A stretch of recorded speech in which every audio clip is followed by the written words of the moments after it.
주일 오전 예배를 예수의 이름으로 기도하도록 하겠습니다. 다 같이 묵기도 올리십니다.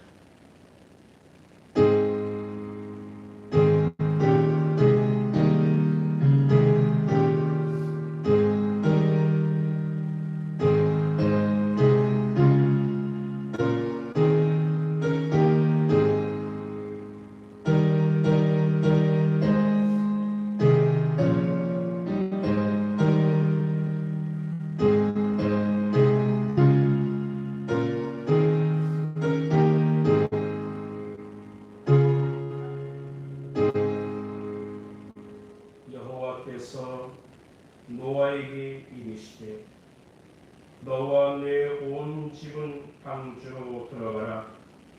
이 세례에서 내가 내 앞에 의로움을 내가 보았음이니라.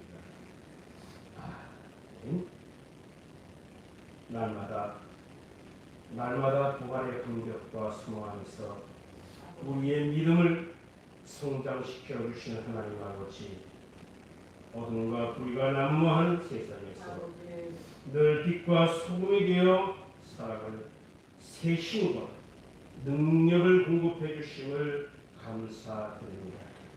오늘도 저희 가운데 임하시사 모든 어둠의 역사가 물러가게 하시고 질병과 가난이 떠나가는 시간이 되게 하옵소서. 이 시간 십자가에 피 흘려주시고 부활하신 예수 그리스도의 능력으로 불시을 치유하는 하늘 잔치가 되게 하옵소서. 포기했던 일들이 하나님의 도심으로 해결의 실마리를 얻게 하시고 성삼이 하나님의 임재를 체험하고 돌아가는 거룩한 삼제사의 시간이 되게 하옵소서. 예수님의 이름으로 기원하옵나이다. 아멘. 찬송과 부장 찬송을 다 같이 부르십니다. 하늘에 가득 찬 영광의 하나님.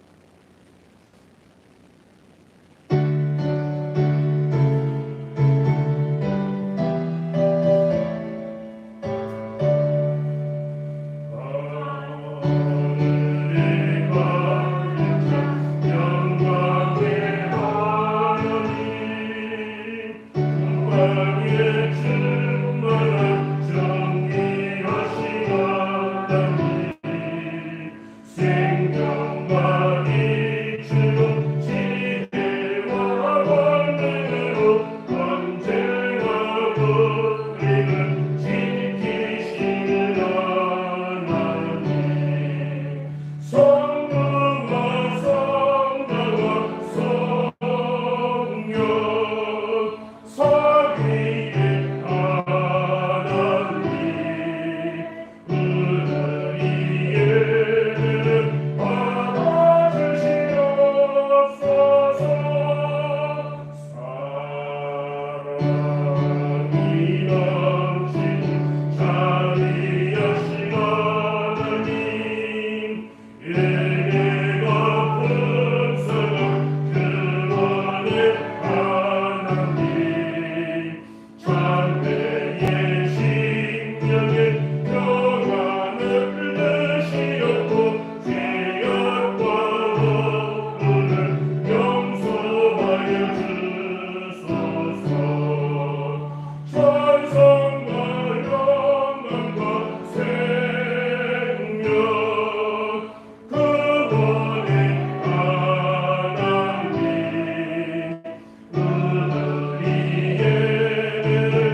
그동문 29번 시편 65편에 있는 말씀을 서로 교독해 나가십니다. 하나님이여 찬송이 시온에서 주를 기다리오며 하나님의 소원을 주께 이행하리이다. 기도를 들으시는 주여 모든 육체가 주께 나아오리까. 기아의 나를 이겨사오니 우리의 허물을 주께서 사하시리이다. 주께서 택하시고 가까이 오게 하사 주의 뜻을 살게 하신 사람이 복이 있나이다. 우리가 주의 집 곧 주의 성전의 아름다움으로 만족하리이다. 땅을 불보사 물을 내어 심히 불쾌하게 하시며 하나님의 강에 물이 가득하게 하시고 이같이 나를 예비하신 후에 그들에게 복식을 주시나이다. 초장은 양떼로 옷 입었고 골짜기는 곡식으로 덮였으니 그들이 다 즐겨 외치고 또 노래하리라. 아멘. 사도신경으로 신앙고백 올리십니다. 전능하사 천지를 만드신 하나님 아버지를 내가 믿사오며 그 외아들 우리 주 예수 그리스도를 믿사오니 이는 성령으로 잉태하사 동정녀 마리아에게 나시고 본디오 빌라도에게 고난을 받으사 십자가에 못 박혀 죽으시고 장사한 지 사흘 만에 죽은 자 가운데서 다시 살아나시며 하늘에 오르사 전능하신 하나님 우편에 앉아 계시다가 저희로서 산 자와 죽은 자를 심판하러 오시리라. 성령을 믿사오며 거룩한 공회와 성도가 서로 교통하는 것과 죄를 사하여 주시는 것과 몸이 다시 사는 것과 영원히 사는 것을 믿사옵나이다. 아멘. 다같이 찬송가 94장 찬송 올리십니다. 주 예수보다도 귀한 것은 없네. 찬송 올리십니다.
기도하실 때에 그 작은 목소리로 약 1분 동안 나라와 민족을 위해서 그리고 교회를 위해서 코로나19를 위해서 오늘 기도 인도 같으신 김용 장로님이 나오시는 때에 장로님 가족을 위해서 약 1분간만 작은 목소리로 공성으로 기도하시겠습니다. 기도 올리십니다.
우리의 기쁨이 되시고 소망이 되시며 생명이 되시는 나의 주 여호와는 아버지, 밤낮으로 찬송을 불러도 부족한 일이지만 이 시간 우리를 불러 모으셔서 하나님을 찬송케 하시는 감사와 영광을 올려드립니다. 이 시간 우리의 심령이 하나님 앞에 정직하고 진정의 예배가 되기를 원합니다. 하나님은 여기시는 예배하는 자가 신령과 진정으로 예배할지라 말씀하시는데 주시는 우리 심령과 육신과 모든 것이 하나님 앞에 준비된 심령이 되게 하옵소서. 이 민족을 불쌍히 여기시며 전 세계에 만연한 코로나19로 인해서 고통받는 모든 백성을 불쌍히 여기시사 주여 이 코로나19가 손을 들게 하시고 예수의 이름으로 하나님의 성을 부르며 기도하는 우리의 기도가 헛되지 않게 하여 주시옵소서. 이 세상을 창조하신 자가 때로 우리에게 징계를 허락하시기 위하여 질병을 허락하시는 자가 질병을 손을 하실 줄 믿습니다. 전능하신 나의 주 하나님 아버지, 이 코로나19가 손을 들게 하시고 물러가게 하시고 이것으로 인해서 더 이상 고통받는 백성이 나타나지 않도록 붙잡아 주옵소서. 특별히 대한민국 위에 함께 하시사 이것으로 인하여 살이 살고를 책임의 일이 없도록 붙잡아 주시옵시고 모든 백성에게 공평과 정의가 이루어지게 하여 주시옵소서. 우리 우성교회 위에 함께 하시며 하나님 앞에 아름다운 교회, 정직한 교회, 하나님께서 우리에게 맡겨주신 바 귀한 사명 온전히 감당하는 교회가 되기를 원합니다. 지난주에는 신학교 주일로 지냈습니다. 신학교의 선지동선의 사명 잘 감당케 하시며 총회적 사명을 감당케 하시는 것이 작은 일 같지만 가장 큰 일로 알아서 이것을 잘 감당할 때에 우리 우승교에 속한 모든 성도들에게 귀한 상급을 허락하여 주실 줄 믿습니다. 조용히 잘 감당할 수 있는 우리 모두가 되게 하옵소서. 시간 청년인 가족 위에 함께 하시며 모든 가족이 주의 전에 나와서 하나님 앞에 예배 올리며 기도의 순서를 맡으며 기도하며 하나님 앞에 영광 올려드릴 수 있는 귀한 은혜를 허락하여 주옵소서. 올여로 예배에 참석하는 모든 성도 위에 함께 하시며 저들에게도 같은 은혜를 내려주시사 무소 부지하신 하나님께서 그곳에서도 함께 하시며 큰 은혜를 내려 주옵소서. 이 시간 우리의 기도를 연락하시며 이 자리에 모이시게 모든 백성에게 하나님께서 크신 은총을 허락하여 주실 줄 믿사오며 예수님의 이름으로 기도하옵나이다. 아멘. 말씀 보십니다. 신약성경 마태복음 26장에 있는 말씀을 보시겠습니다. 57절로 58절 말씀까지와 그리고 69절로 72절에 있는 말씀을 분리해서 말씀을 보도록 합니다. 먼저 57절, 58절, 9절 말씀을 같이 보도록 하겠습니다. 같이 봅니다. 예수를 잡은 자들이 그를 끌고 대제사장 가야바에게로 가니 거기 서기관과 장로들이 모여 있더라.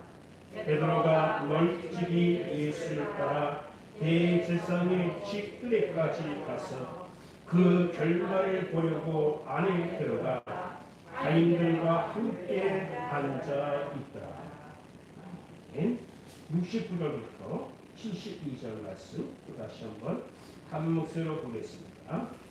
베드로가 바깥에 앉았더니 한 여종이 나와 이르되 너도 갈릴리 사람 예수와 함께 있었구나 하거늘 베드로가 모든 사람 앞에서 부인하여 이르되 나는 내가 무슨 말을 하는지 알지 못하겠노라 하며 앞문까지 나아가니 다른 여종이 그를 보고 거기 있는 사람들에게 말하되 이 사람은 나사렛 예수와 함께 있었구나 하니 베드로가 맹세하고 또 부인하여 이르되 나는 그 사람을 알지 못하노라 하더라.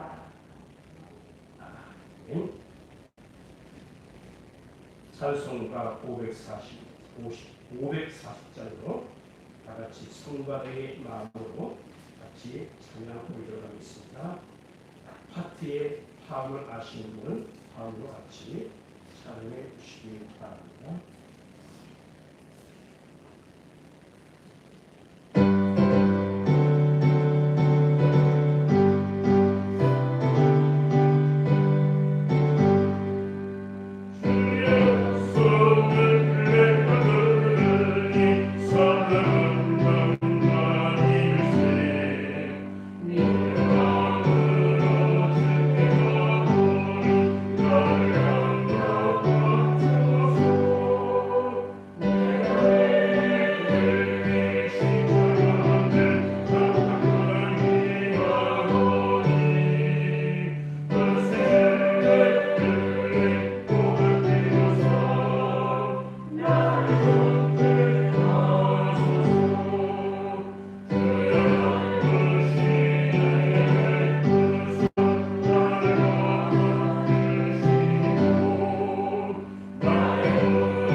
호저 딜레마라는 얘기가 있습니다. 호저가 무엇인고 하니 고슴도치 비슷한 고슴도치에 속한 그런 짐승입니다. 고슴도치라는데 고슴도치처럼 굉장히 가시가 많이 나 있는 그러한 동물입니다.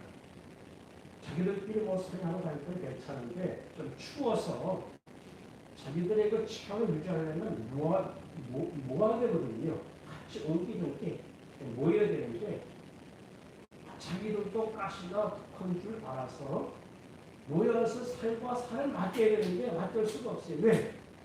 맞댔다가 자기들끼리 그 가시 때문에 서로 치려서 아프니까 서로 맞댈 수가 없어요. 그래서 이 호저라는 동물은 적당한 간격을 두고 촘촘히 이렇게 모여 있습니다. 맞댄 건 아니에요. 그냥 적당한 간격을 두고서 이렇게 모여 있어요. 그 모인 그 열기를 가지고서 겨우 추위를 달래는 것이 바로 이 호저라는 짐승입니다. 호저 딜레마가 무엇이냐? 분명히 가까이 할 수 없는데 가까이 하기는 너무면 당신이에요. 아버지. 체온을 유지해야 되는데 진짜 서로 바뀌어서 같이 한 몸이 되면 따뜻해지고 진짜 참 좋아지고 그럴 수가 없어요. 같은 호저예요. 같은 짐승에도 불구하고 그럴 수 없는 것이 바로 이 호저라는 짐승의 딜레마입니다. 같이 하면 참 좋은데 같이 할 수 없는 이 딜레마. 항상 기차 길과 같이 처음부터 끝까지 평행선으로 갈 수밖에 없는 그 존재, 바로 이것이 호저 딜레마입니다. 때로 우리 인간은 이 딜레마에 빠져서 사람은 적당한 간격을 두고 생활하는 것이 참 좋아. 이렇게 생각하면서 항상 적당한 간격을 두려고 합니다. 그 등거리라는 거죠. 항상 일정한 간격을 두고 가는 것. 그 사람들은 평생 가야 각오가 될 수가 없어요. 왜냐하면 항상 거리가 있기 때문에. 호주 딜레마처럼 가까이 하고 싶은데 가까이 해야 되는데 그래서 참 좋은데 그럴 수밖에 없는 것. 그 딜레마에 빠져 사는 인생들이 참 많이 있습니다. 그렇지만 하나님과 우리 사이에는 이러한 딜레마에 빠져서는 안 됩니다. 주님을 가까이 하는 것이 우리 성도에게는 하나님의 사람에게는 큰 복이 됩니다. 하나님과 거리가 멀면 행복해질 수가 없는 것입니다. 가족이라는 이름으로 하나가 되어 있지만 가족이 뿔뿔이 흩어져 있게 되면 거기서 참 행복을 찾을 수가 없습니다. 부모, 형제, 자매라는 이름을 가지고 있지만 가까이 하지 못하면 결국 그 모든 거리는 멀어질 수밖에 없는 것입니다. 하나님과 우리 사이도 마찬가지인 것 같아요. 하나님과 우리 사이도 어떻게 하든지 좀 더 가까이 가기를 원할 때에, 자주 가까이 할 때에, 그럴 때에 하나님과 우리 사이가 하나가 되는 것입니다. 성에서 이렇게 말하고 있잖아요. 나는 아버지 안에 있고 아버지는 내 안에 계시다. 가까운 정도가 아니라 예수님께서는 내가 아버지 안에 있고 아버지가 내 안에 있다 하고 말씀하시면서 우리는 그렇게 말씀하셨어요. 내가 너희 안에 너희가 내 안에 있다 라고 말씀했습니다. 예수님 자신이 하나님과 한 몸인 것처럼 우리 성도들도 주님과 한 몸이 되기를 원하십니다. 그래서 포도나무와 가지의 비유를 말씀하시면서 너희와 나는 따로 아니라는 것입니다. 호주 딜레마처럼 거리를 두고서 유지하는 간격을 유지하는 그러한 사이가 아니라는 것입니다. 너희와 나는 하나다. 항상 가까이 해야만 되는 것이 너희와 나의 모습이다. 어쩌면 아버지가 내 안에 있고 내 안에 아버지가 계시는 것, 이것이 참된 신앙의 모습인 줄 믿습니다. 오늘 본 말씀의 베드로는 주님을 멀찍이 따라가고 있습니다. 주님께서 로마 군병에 잡혀서 재판에 들어가서 신문을 받고 있는데 멀찍이서 이 베드로는 주님을 바라보고 있습니다. 스승이신 예수님, 주님의 재판받는 모습을 멀찍이서 가만히 쳐다보고 있습니다. 예수님과 함께 서서 재판받아야 할 제자임에도 불구하고 왜 베드로는 주님께 가까이 하지 못하고 멀찍이 서 있어야만 됩니다. 멀찍이 서 있어야만 됩니다. 그들은 제자였습니다. 오늘날 사도라 부름받는 그런 사람들입니다. 어떤 사람들보다도 그들은 능력을 행했으며 기적을 행했으며 예수님의 말씀을 사모가 많이 들었던 사람입니다. 그럼에도 불구하고 베드로는 왜 주님께 가까이 하지 못하고 있을까? 오늘 본 말씀 전체를 다 보지 못했지만 마태복음 26장 전반부에 보면은 이 제자들이 무엇에 관심을 가지고 있는지를 잘 알 수가 있습니다. 한 여자가 예수님께 와서 향유를 부어서 예수님의 장사될 것을 얘기합니다. 물론 그 제자, 그때 말한 사람은 가룟유다라는 것을 알고 있지만 마태복음 26장에서 그냥 제자로 되어 있습니다. 제자 중 하나가 그것을 많은 값에 팔아 가난한 자들에게 줄 수 있었겠다. 그것을 많은 값에 팔아.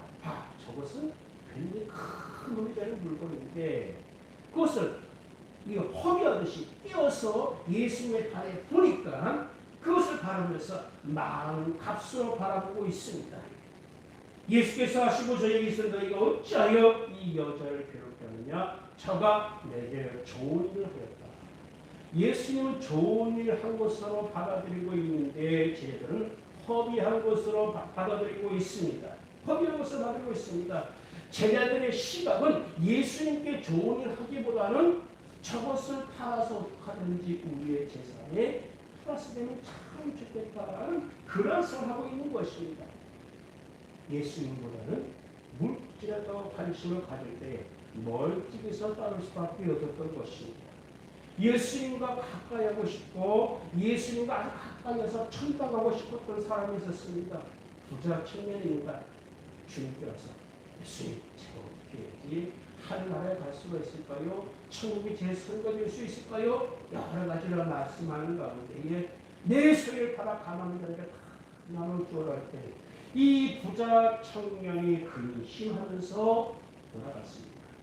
부자 청년의 예수님께 온 목적이 무엇입니까?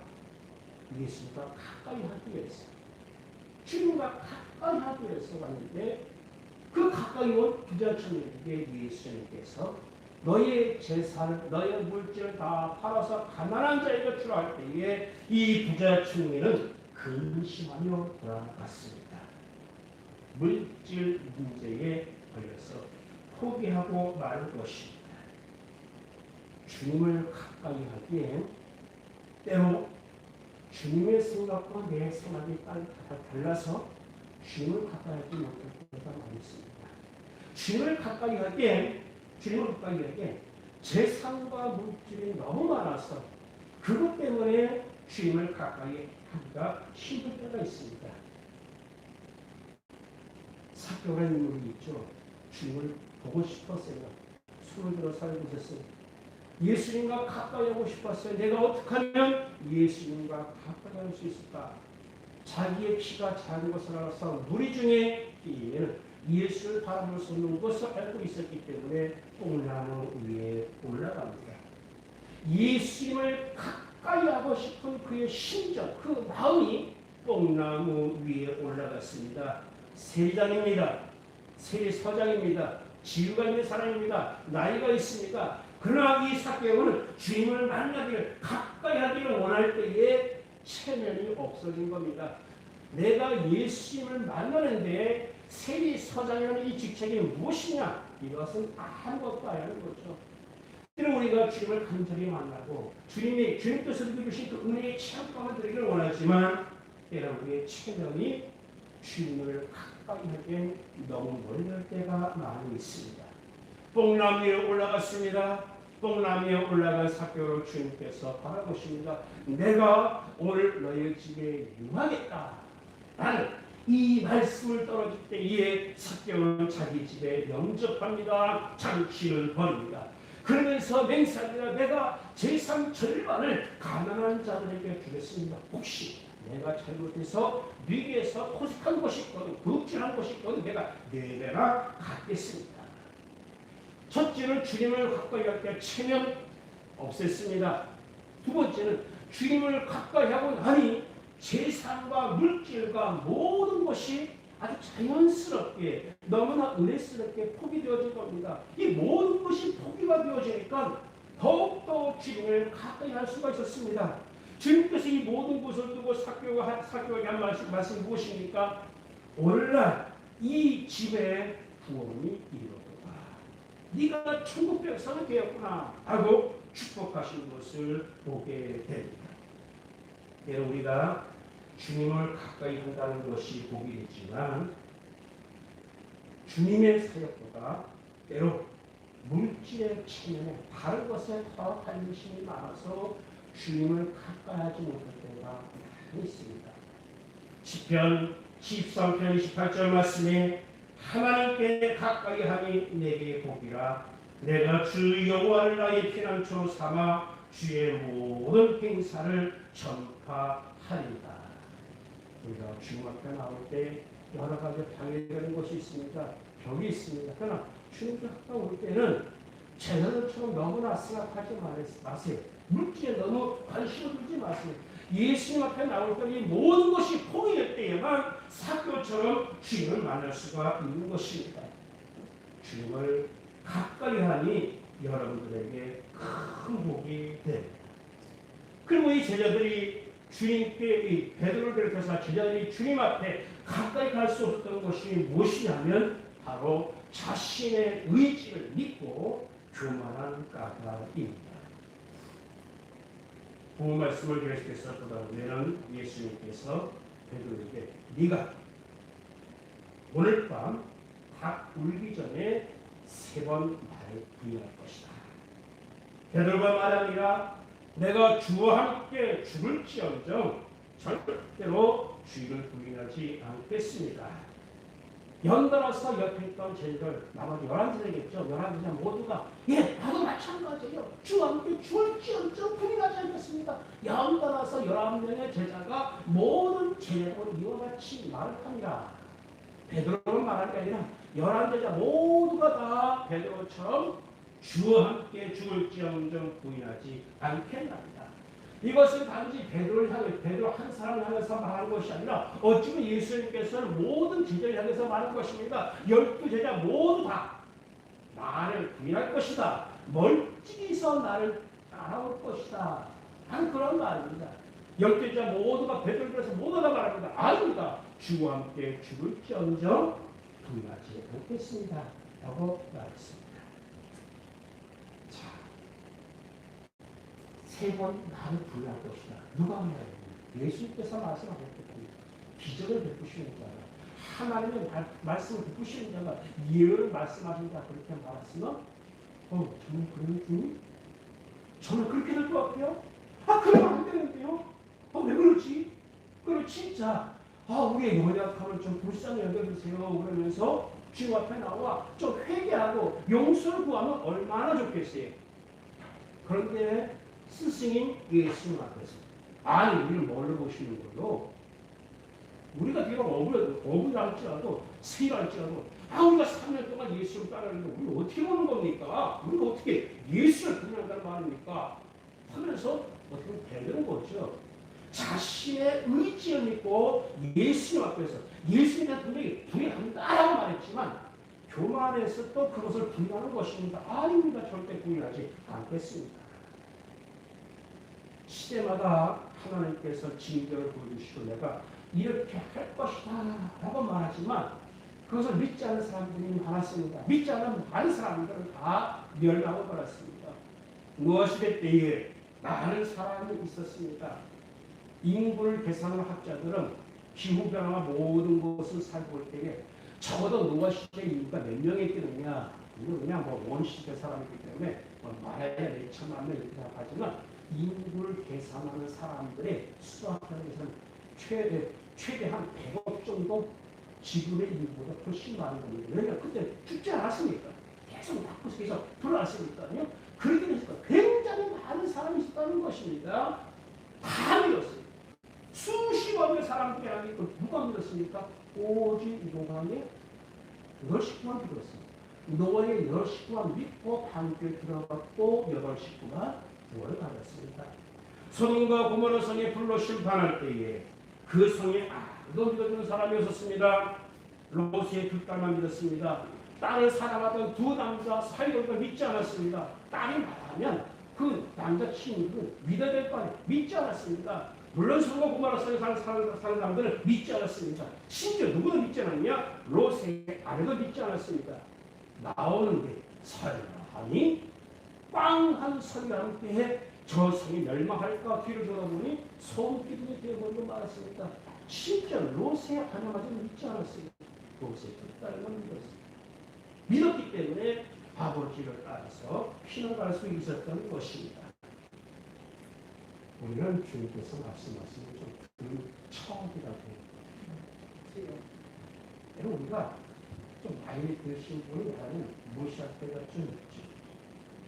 그렇지만 말씀하시면 듣는 척이라도 하고 잘 듣고 깊이 생각하고 고민해야 하는 흔적이라도 보여야 됩니다.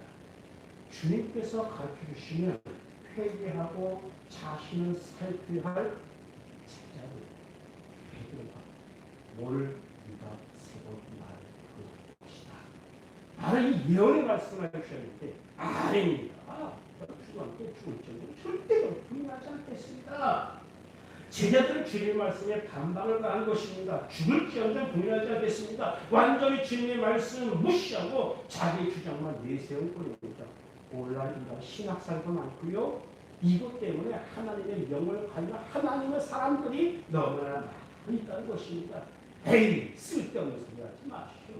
우리가 누군데 전문인데 우리가 하도 안 입고 있었는데 몇십 년 신앙생활할 절대 그렇지 않습니다. 그렇게 약한 줄 아십니까? 함께 죽을지언정 부인하지 않겠습니다. 이러시겠죠. 많이 그때는 내 손에 장을 치지라고 말하는 거죠. 한국 사람들 이와 참하면 얘 쟤 뭐 뒤집어 내 보여줘? 뭐 이러시면 많이 하죠. 다 베드로가 그렇게 했다는 것입니다. 우리는 때로 많이 조심해야 되고 더욱이 너무나 자신의 참 교만한 말을 더욱더 조심해야 돼요. 네. 우리가 이것 때문에 자기가 자기 구설수에 빠진 경우가 너무나 많이 있습니다. 주님의 말씀을 알았으면 들은 척이라도 해야 됩니다. 왜 주님께서 그렇게 말씀하셨을까? 베드로가 그 말을 들었으면 무슨 깊은 뜻이 있겠지? 왜 주님께서 3번씩이나 부인한다고 그렇게 말했을까? 나같이 깊이 고민하는 흔적을 보여야 되는데 흔적이 전혀 없어요. 즉각한 말이 절대 부인하지 않겠습니다. 주와 함께 죽을지언정 이렇게 말합니다. 자기 주장만 굳이 내세우고 있는 것입니다. 바로 이것이 우리가 넘어지게 하는 것의 앞자리가 됩니다. 자신의 의지만 주장할 때 이것이 우리를 넘어지게 하는 교만이 됩니다. 주님을 멀리하게 하는 교만이 됩니다. 그래서 우리가 하나님을 가까이 하는 복인데 하나님을 가까이 하지 못하게 하는 것이 무엇이냐? 바로 내 주장을 너무나 내세우는 겁니다. 그럴 때에 가까이 하지 못하게 되는 것입니다. 그래서 우리는 겸손하여 주님 말씀을 마음에 깊이 새기고 겸손하여서 주님을 더욱더 가까이 하는 우리가 되어야 되겠습니다. 그리고 이 제자들이 왜 주님을 더 가까이 하지 못하게 되느냐? 이미 예수님께서 이러한 일이 있을 줄 아시고 나와 함께 기도하자. 감명산에 올라가서 같이 기도하자 그랬죠. 그런데 이들은 기도하지 않았습니다. 육신에 지쳐서 보라 떠나졌어요. 한 번이나 3번씩이나 연구하고 주님께서 부탁했지만 그들은 여전히 육신에 지쳐서 기도의 영성을 키우지 못한 까닭입니다. 첫째는 물질에 너무나 관심이 있었고 두 번째는 자신의 의지가 너무나 강하기 때문에 주님을 멀찍이 따라갔습니다. 가까이 못했습니다. 세 번째는 육신에 지쳐서 기도의 영성을 키우지 못한 까닭에 주님과 가까이 해야 되는데도 불구하고 그것이 복인 줄 알면서도 주님을 멀찍이 따라하게 되었다는 것입니다. 그래서 마태복음 26절 41절 42절 시험에 들지 않게 깨어쓰기도나 마음에는 원이로되 육신이 약하다 하시고 두 번째 나아가 기도하여 가라고 말씀하십니다. 기도해야 할 때 기도하지 못하면 이렇게 영성이 약해진다는 것입니다. 기도할 때가 언제였습니까? 주님께서 부탁하셨을 때입니다. 오늘 나와 함께 기도하자. 예수님께서 그래서 기도의 점을 주신 것도 아니고 그냥 같이 기도하자라고 말씀하신 겁니다. 같이 기도해야 할 때 기도하지 못하면 영성이 약해져서 주님을 멀찌감치 따라갈 수밖에 없다는 것입니다. 결국 주님을 멀리하게 되고 세 번씩이나 맹세하면서까지 저주하면서까지 주님을 부인하게 된 까닭입니다. 그래서 사탄은 항상 기도에 대한 속임수로 우리에게 속삭입니다. 뭐 기도를 한다고 뭐 별일 있냐? 그렇죠? 하루 종일 기도해봤자 뭐 별일 있냐? 아니 새벽에 나가면 그날은 하루 종일 태양을 하면서 몇 번 못 주면 뭐 한다고 이렇게 생각하게 나가서 기도하는 여러 가지 여러 모양으로 사탄은 우리에게 속임수를 가지고서 기도하지 못하게 방해합니다.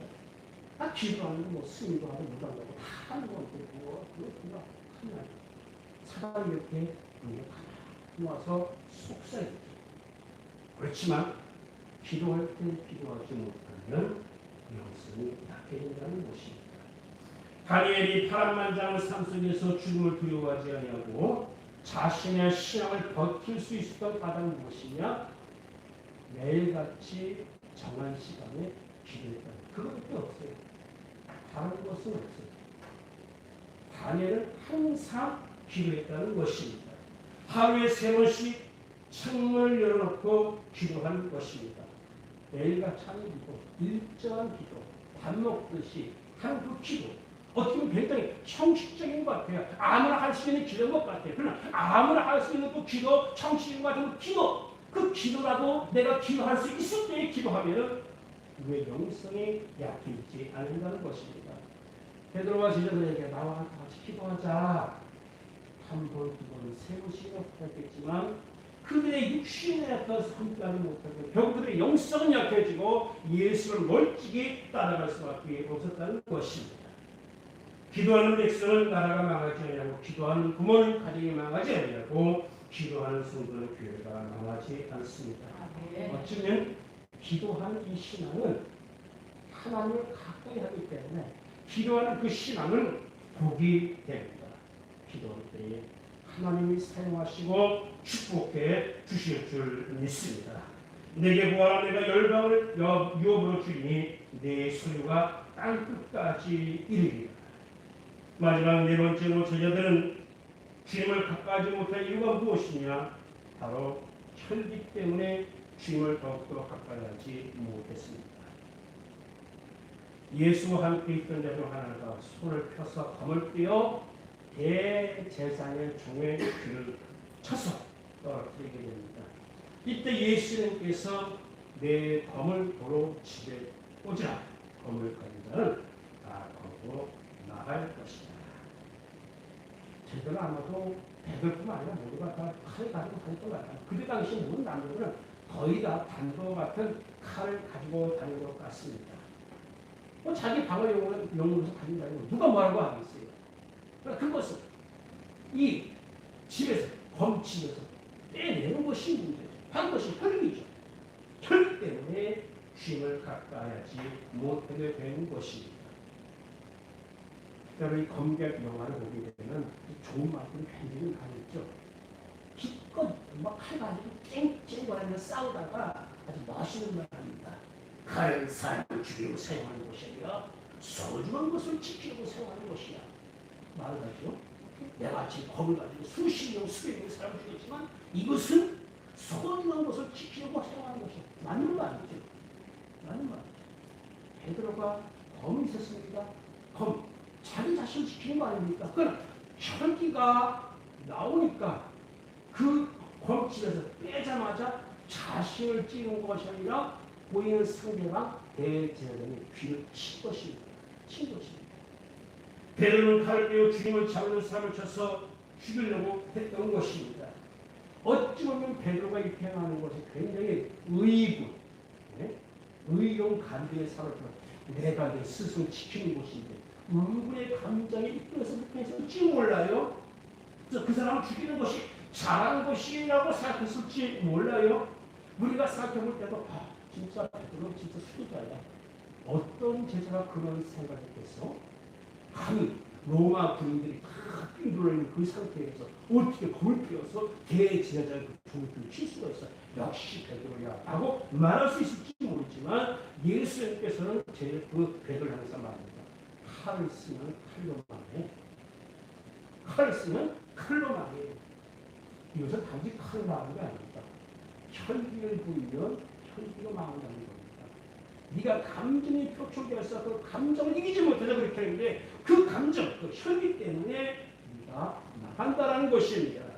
혈기를 하나님 앞에서 쓰임받을 수 있는 것입니다. 오직 성령의 역사만이 하나님께 인정받고 쓰임받는 것입니다.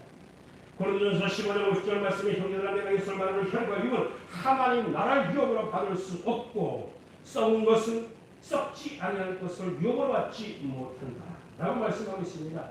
혈과 육은, 혈육은, 혈기는 하나님 나라를 유업으로 받지 못한다. 왜 주님을 가까이 못합니까? 너무나 혈기가 있기 때문에 그 혈기 때문에 주님을 가까이 못한 까닭입니다. 그래서 우리는 혈기를 죽이고 주님의 때를 조용히 기다려야 됩니다. 조용히 있는 것은 단어 같지만 아무것도 아닌 것 같지만 그게 진짜 위대한 신앙입니다. 마음은 조급하지만 주님의 때를 조용히 기다려야 됩니다. 조용한 신앙은 아무것도 아닌 것 같지만 그것이 때로 아름다울 때가 있습니다. 진짜 아름다운 곳을 보세요. 그 바로 숨겨진 곳에서 많이 피는 것이 진짜 아름답지 않아요? 큰 믿음은 조용한 믿음입니다. 혈기를 내고 떠벌리는 것은 참 신앙이 아닙니다. 그러나 오늘날 세상이 시끄러워야 뭐가 되는 것 같고 뭔가 커야 한 것 같고 하나님의 일도 시끄러우면 뭔가 한 것 같고 뭔가 크게 하면 뭔가 된 것 같고 그런 기분을 살아들 때가 있는데 바로 이것이 오히려 주님을 멀리하게 된다는 것입니다. 계율과의 흐르는 물은 항상 시끄럽습니다. 수영회 때 산속에서 평소를 치고 바라보면 항상 시끄러워요. 피는 물이기 때문에 전도별도 흘리고서 그냥 발을 치우는데 굉장히 시끄럽지. 근데 큰 강가에 가서 평소를 치면 흐르는 건지 나는 건지 도저히 잘 수가 없습니다. 계율과의 물은 시끄럽습니다. 큰 강의 물은 소리 없이 여기 흐르게 되죠.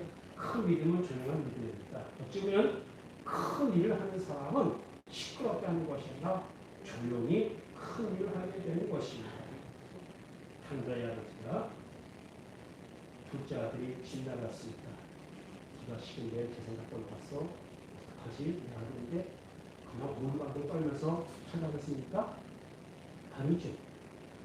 떠났지만 집 나간 아들을 찾으려고 이전에 서다가 정지 않았습니다. 아들이 올 때까지 어떻게?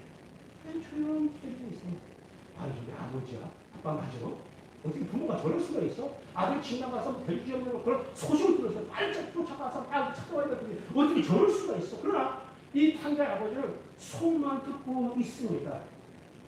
아들이 돌아오면 주려고 준비하고 기다리고 있습니다. 어차피 탕자의 아버지가 조용한 신앙이지만 아들이 돌아올 때까지 기다리는 그 모습. 그렇죠. 탕자는 이미 성인이잖아요. 자유의지의 신앙을 가지고 있고 아들이기 때문에 무엇인가 결정할 수 있는 그 모든 것이 있기 때문에 탕자의 아버지는 비록 아들이지만 조용히 기다리고 있는 것입니다. 큰 믿음은 무엇입니까? 주님을 가까이 하는 믿음입니다. 제자들은 혈기만 있었지 믿음은 없었던 까닭입니다. 그래서 베드로를 비롯해서 베드로를 따라갔죠. 베드로를 비롯해서 모든 제자는 주님을 멀찍이 따라가고 있습니다.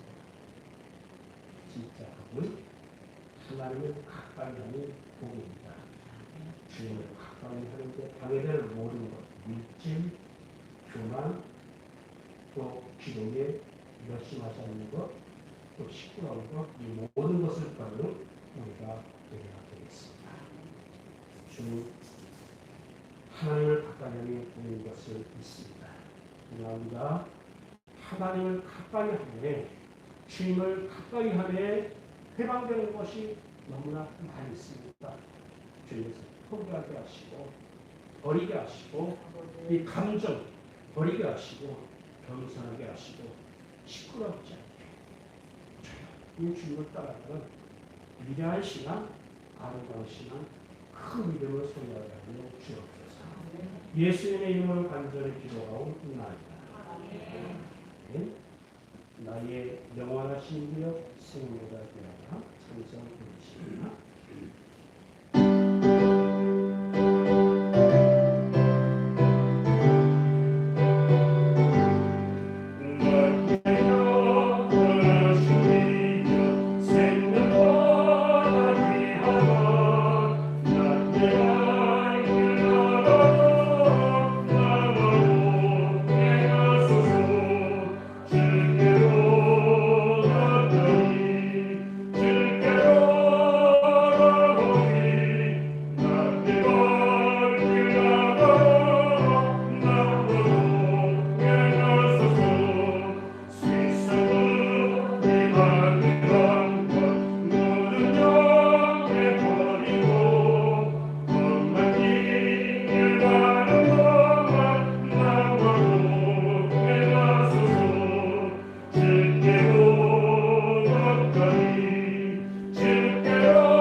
부모님 나오셔서 수고해 주시겠습니다. 기도하시겠습니다.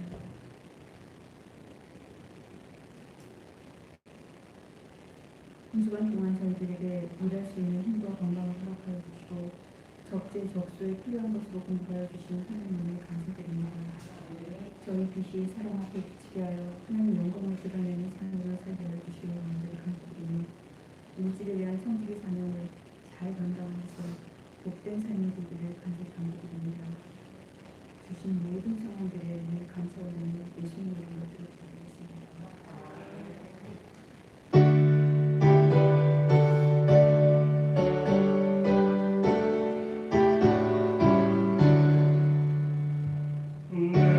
내게 있는 모든 것을 아낌없이 드리리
감사합니다. 축복합니다.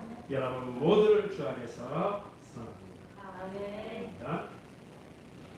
그 앞에 오늘 말씀 전합니다. 2021년도 교회표는 하나님을 기쁘시게 하는 교회입니다. 먹든지 마시든지 무엇을 하든지 하나님의 영광을 위해서 하는 저와 여러분이 되겠습니다. 코로나19가 계속해서 기술적인 가운데 5월 첫째 주까지 2단계가 돼서 유행을 합니다. 30일 다시 발표한다고 하는데 계속해서 확진자가 많아지고 있죠. 감염 확률이 40%. 또 보면 안 걸리는 게 기적이에요. 그걸 기적일 정도로 되는 것들인데 다른데 항상 조심하시기 바라고 강조하시면 잘 따라주시기를 바랍니다. 다음 주일은 5월 첫째 주일입니다. 원리 주일로 치십니다.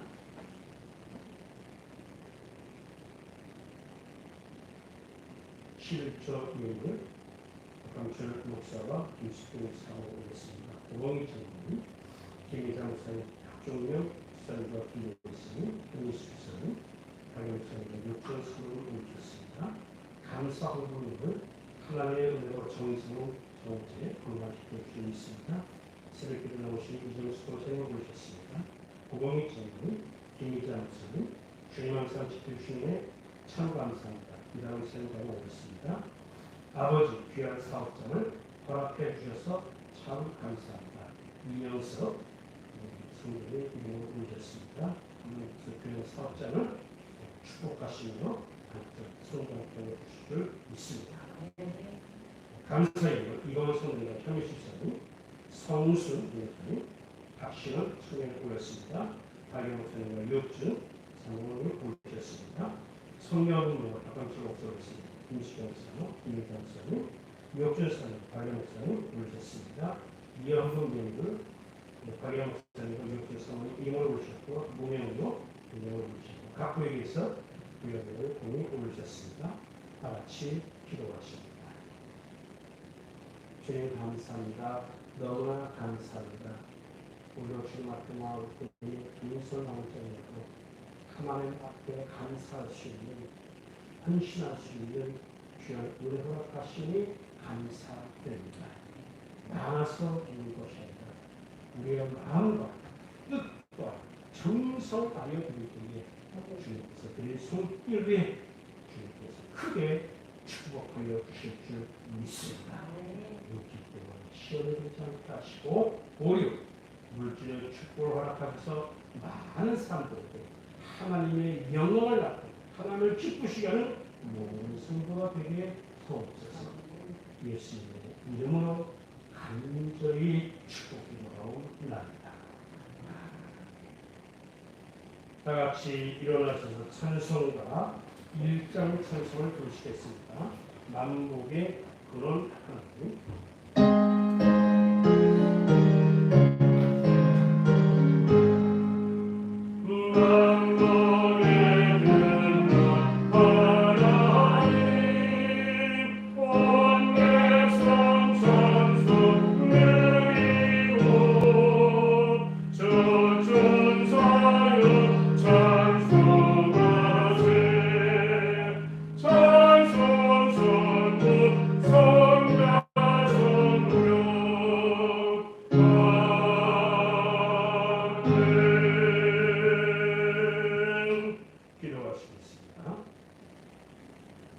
지금은 우리 구주 예수 그리스도의 놀라우신 은혜와 하나님 아버지의 극진하시고 만극하신 사랑하심과 성령님의 감화감동 역사 교통 충만 내주하심이 하나님을 가까이함이 내게 복인 줄 알아.